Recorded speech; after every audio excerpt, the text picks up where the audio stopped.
Hi and welcome to DNB Carnegie in our interview with Terranor. My name is Markus Almerud. I'm an analyst here at the bank. I got with me Mikael Berglin, who is CEO at Terranor. Hi, Michael. Hi, Markus. Terranor, maybe we start by just talking a little bit about the company and maybe you to get the listeners and the viewers to know the company and you. What is Terranor and yeah, a little bit about yourself. Sure, thank you. Well, in brief, Terranor keeps the roads open in the Nordic countries. We see ourselves as the number one provider of road operations and maintenance in the Nordic region. We operate currently in Denmark, Sweden, and Finland. So, in short, that is what we do. That is actually all we do. We are highly specialized in road operations. And what about yourself? Where do you come from? What's your background? Long background, I would say, at this time of my life, but construction. Started in construction back in the 90s, been in a number of the large construction companies in Sweden. I don't want to give away names, but the usual suspects. So some 35 years now background. Okay. So let's dig into the weeds and maybe we start with the market. You expect some 4% market growth in the market that you're in. Yeah. But the road maintenance is growing a bit faster, especially in Sweden, which is your main market. Sure. What are the drivers behind this growth? Well, maybe just starting off where you left off with how the revenue generation looks in Terranor. So we have, like you said, Sweden being the big beast or the driver here. We have some 60% of revenues coming from Sweden. And then it's I would say a 25-15 split between Denmark and Finland. So of course, you're absolutely right. Sweden is our biggest market. And I think looking at our market, one has to understand that predominantly I would say that the Swedish market is driven by underinvesting for, I would say, decades. In the road network as well as in the railroad network, but we are in the road network. So there is a deficit, there is a depth of maintaining Swedish roads. That I would say is the big driver. Second after that, of course, it ties into the first one, but today there are a lot of more heavy traffic on the road network. I think a lot of the roads, especially in Sweden, they were not constructed for these type of heavy. I mean, like look at the logistic sector. How much of that is driven today that we didn't think it was before, and of course, cars are getting heavier and heavier. So there's a lot of need for supporting the road network that we didn't see maybe a couple of decades ago. So this maintenance deficit, which is driving growth and accelerates growth going forward, we threw some numbers out: 4%, 5% growth in Sweden in the road maintenance market. But your target is to grow by 8%, and that means that you need to grow faster than market. What is driving that? Well, first of all, being humble, Terranor. There is a legacy of Terranor. Of course, we have a long history being a part of one of the large construction companies before. Coming to 21, 22, we specialized. So that is part of the answer. We choose to specialize into just doing road operations and maintenance. And by doing so, we are unique because none of the other competitors are specialized. They are rather diversified. So they are into numerous other things. So I would say our ability to being really good at solely this.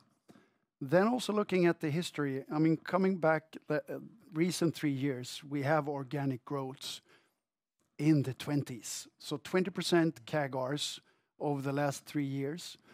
Going forward, we anticipate some 8%, as you say. It will be driven from market growth, like we just discussed, but also, of course, being specialized, we think that we definitely have the ability to gain market shares from the competitors.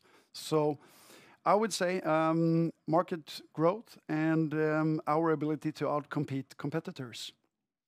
And let's start a little bit, or let's stop a little bit with the specialization. So you mentioned it in the beginning, you mentioned it now, that you're specialized in road operation management, road O&M. Yep.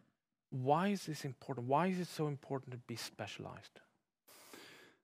Well, I think there's a personal answer to it, and then there's the corporate strategy. And personally, since I've been in construction many, many years, I think it's, to me at least, it has been proven that it's easier to be really good at one thing than to be generalists in many things.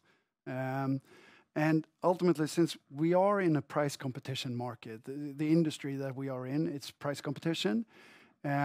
Margins tend to be on the low side. So I think all of that favors being really good and mindful of all the details. And the details in this goes both to delivering quality, of course, being on top of your tender game because you set the rules for your engagement so much in the tenders.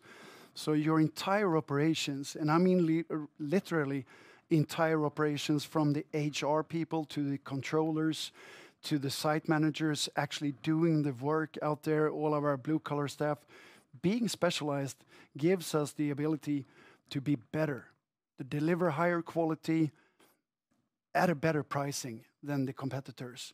And by doing so, also being more profitable.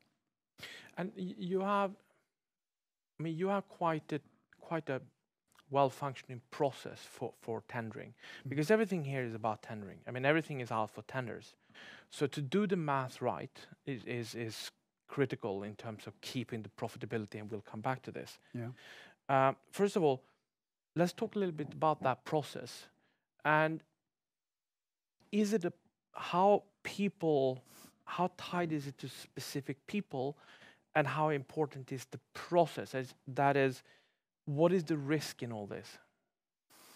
Many questions. Yeah, I will try to take them one by one. Of course, it's tempting to say that process is everything. But that would be false when it comes to Terranor, because we build a lot of our competitive edge, the quality that goes into the people. And I would also say that is part of being specialized, the ability to attract the best people, because the people that really wants to be in this line of business, I think we have them in Terranor, and I think they are a huge, maybe the one reason to why we have been successful. But coming back to your question, process in the sense of being data-driven. So not tender with heart or with what you think might be the outcome. Bear in mind, we work with very long contracts. State contracts in Sweden and Denmark, almost always 4 years. Sometimes it could be up to 8 years. In Finland, it's 5 years. So if you tender bad, you will be stuck with bad contracts for a very long time. So being data-driven, Terranor, we invested in a central tender department. There is, I would say, the intelligence from having a long experience in doing this. So we harvest a lot of data points. How much salt goes out, how many kilometers, how many tons of, a lot of data points. It's all public tenders. So, I mean, like we have 90% of revenues from state and municipalities. It's always open tenders. So we know all of the tenders, currently running 90 contracts. But then again, we have, in the Swedish market, we have some 22, 23%. But it's all open. So we can see all of the tenders in 3 regions, 3 markets. So the central tender department, they gather a lot of data, both from competitors, but from ourselves. On top of that, we, of course, bring in the local competence. So we bring in site managers, supervisors that are out in the field. How do we do this contract most efficient? And ultimately, it boils down to 2 things, I would say. And of course, I'm simplifying now, but 2 things. First of all, find your net cost. You're going to run this contract 365 days for 4 years. What is the net cost? So finding that, and you do that by bringing in the local expertise, adding the central intelligence department. Secondly, after that, be disciplined on what you put on top. Do not be tempted to guess that there will be extra works or there will be additional work that can make up for a bad margin in the base contract. Don't go there. We don't, at least. So central department, together with me, because all of the tenders that we tender that are at size, I am involved in. So finding the net cost, putting on the efficient margin, which in our case is, I'm not sure I'm going to say it, but we have a financial target of being at 5% EBITDA over time, which is crucial. Not being 5% one year, 4% next year, steady 5% plus. So then we always have a double digit on top of the margin. So, the discipline of it is that if, for instance, we run a contract today that we are re-tendering tomorrow, the discipline is that we are ready to walk away from it if somebody undertends us. But then again, we know that every year in Sweden, a quarter of the Swedish road network comes out for public tendering. Since they run by 4 years, a quarter of them comes out. So don't be tempted to hold on to contracts solely because you once had them. Tender on the right margin, and if you lose it, win others on the right margin. That is how we'll see the future.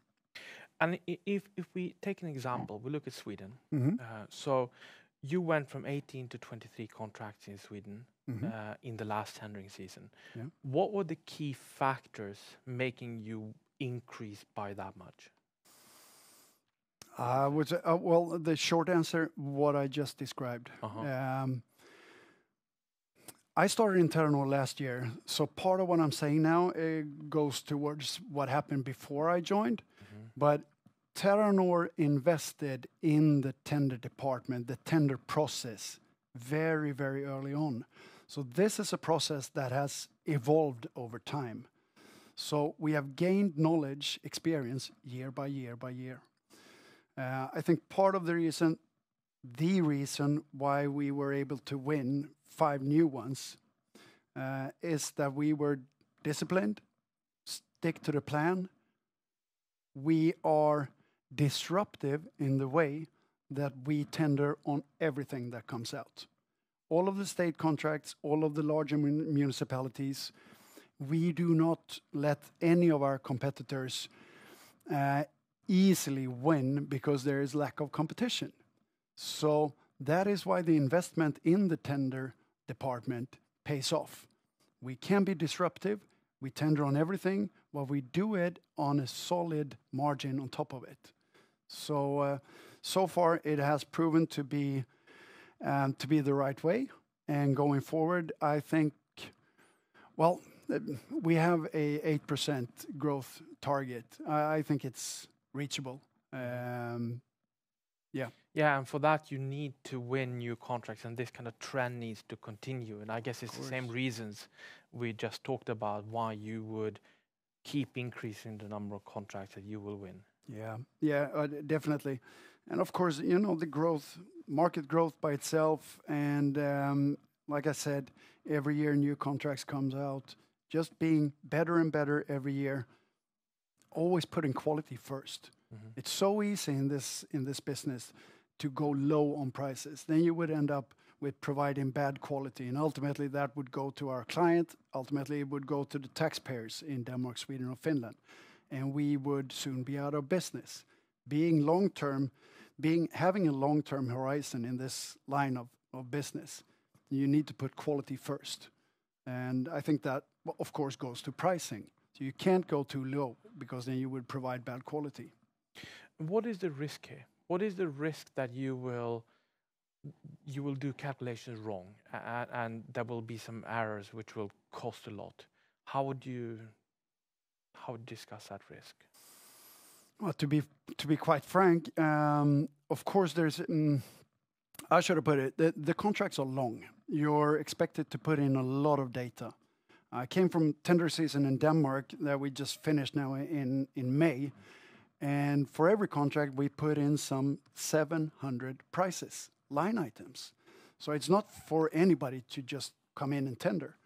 So I think to your question, well, first of all, you need to know what you're doing. You need to have data, firm knowledge about where is the correct price on everything.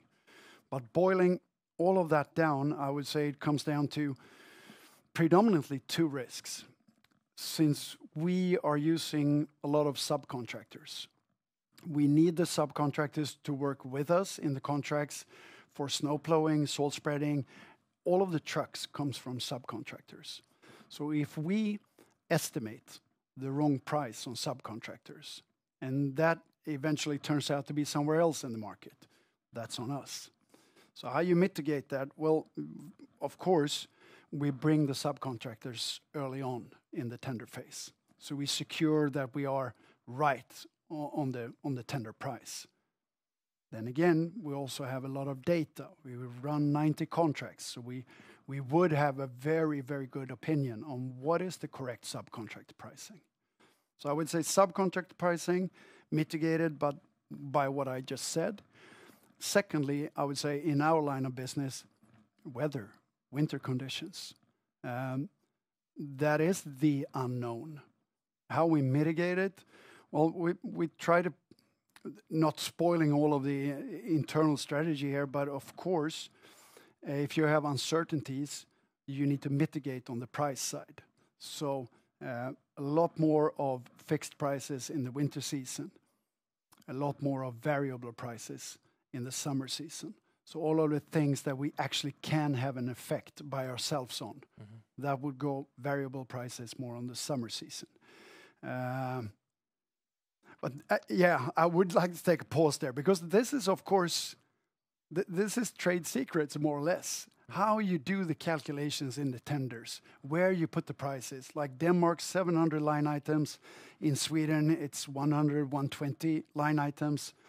This is where you can go wrong or right. And I think we've proven that a process that we have so far has been very strong, very good, and it will evolve gradually even better. Mm-hmm. And you've been here for a year, more or less, in Terranor. Yeah. But the company has a longer history. It was bought out of NCC in 2020. True. Maybe you weren't here, but I guess you've done your due diligence anyway. Maybe we can talk a little bit about what has happened in the period. Yeah. From being at NCC, being sold for a reason, and then becoming an entity of its own. Mm-hmm. And how has the process changed? Part of it is, of course, what has been told to me, but I work every day. I have people around me that has been part of the journey. And from what I hear and from what I see, of course, culture, core values is one thing. I'm not going to talk about NCCs. I have great respect for NCC, but our company, we are specialized in doing one thing. So there is a great pride in doing only this.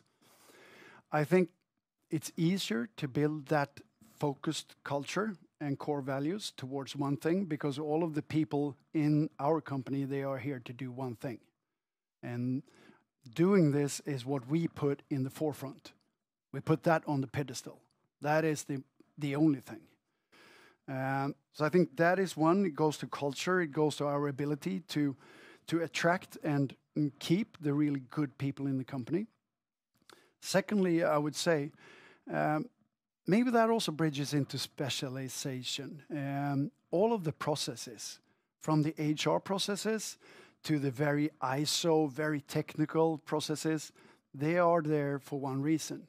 So being process-driven, specialized in one thing. I think that is also something that has happened over the years after the NCC time. Thirdly, I would say that management, bandwidth, focus, it's the attention we put towards the state and municipalities. So client and market-wise, we're also focused on this is why we are here. Yeah. And I guess this tendering process that we've been talking about this data-driven process and that you have built up has also been built during this time when the company has been on its own. Sure. I mean, like a lot of the experience and knowledge from the local guys, the guys that actually are doing the work, that comes from before. But having the centralized tender department gathering all of the data, I think that is something new. I think we are, to be honest, just in the beginning of how much data we can harvest. Harvest is one thing, analyzing it is the second. And third, using it to forecast. That is of course, I'm talking about digitalization here and the use of AI. I'm not saying we are quite there yet, but with so much data and trying to predict weather, for instance, or how much to do of one thing or another thing, it's the combination. And I think we are onto something there that I feel very, very strongly about. And all of this ties down to the next line in the P&L, the margin and the EBITDA and the profit. Because you come from a situation where you are currently running at, let's call it 3%-ish. Yeah. And you have a margin target of 5%. And we talked earlier that you're quite confident that you can get back to the 5% or that you can get to the 5%. Yeah. Is it anything else and what you have already been talking about that will allow you to grow the margin, to expand it? Focus. First thing that comes to mind, being focused. I think if the core competitive advantage here is being specialized, well, stick to that. Don't diversify. Don't start doing a lot of things that would use up a lot of bandwidth. I think that is one. I think being focused on profit rather than top line. But then again, we guide now that we have a growth target of 8%. We come from 20%. So I think it makes a lot of sense to me. Because in my experience, you cannot really have the really high growth and maintain the control that is needed to get the 5% at the EBIT level. Focus, stick to the plan, do more of what we already done, and stay disciplined. Because you come from a situation also where in 2022, when we're talking about the high growth levels, and you were quite aggressive on the tendering in 22 to kind of get the foothold in the market and to get the presence. Yeah. And contracts are long, so you sit with some contracts which are not influenced or has not been worked out by the processes that we have been discussing. When these roll over, and then I guess there comes in new contracts which have a better profitability, which has been using the kind of process that you have been talking about. Is this the kind of process that will drive the margin to where you want to be? Yeah. Is that, absolutely. Do I get you right? Yeah, absolutely. I mean, like looking at the last 4 years or 5 years, if you want, we do not see a drive down on prices. The demands for better, stronger, more supported roads definitely comes from the politicians, absolutely from society. So we see prices increasing. That also ties into the margins being better year by year, if you stay disciplined. Of course, you could have one-off contracts where you see really low prices, but as long as we stay disciplined, we can compare the contracts that we tendered on 22. The prices we see now, total different level. So contracts expiring in 25, 26 compared to contracts we won 24 or even this year, of course there is a margin improvement. So for every year, looking back 1-2 years, we see big margin improvements. Big is a strong word, but we see margin improvements in the backlog. So that also tells us that we are moving into better and better territory. So yes, I feel confident that 5% is definitely reachable. We guide that it will be in the short to midterm time. So yeah. And then finally, maybe you're in this process now of going to the stock market with Terranor. Looking forward to the fall, once this is behind you, what is your focus? Well, it's the same focus I have every day. Of course, this takes a lot of time, but it's also a lot of fun. But the core focus is providing the operations, supporting the operations. I'm only here to make the operations better. Otherwise, I need to find some other work because then my focus is off. So coming into the fall, of course, we have 5 new contracts mobilizing and ramping up in Sweden. That is, of course, the big thing for Sweden. Since, I mean, like we are running them for 4 years, and you can imagine that if we can get off on the right foot, there is a big difference for the next 4 years to come. So that is very important. Second after that, well, it's tender season. So tenders come out in Sweden, December to February, March. But I mean, like I talked tender yesterday. Now in June, we are not giving away trade secrets, but we are probably 80% done with all of the tenders that we are handling in by New Year's. So that will take a lot of time also come October, November, December, the last months. It's a lot of crunching and quality assurance that you are right in your tenders. But aside from that, everything about the operations, I would say. Mikael, thank you. Super interesting. Thank you very much for coming here to talk to us, and thank you for watching.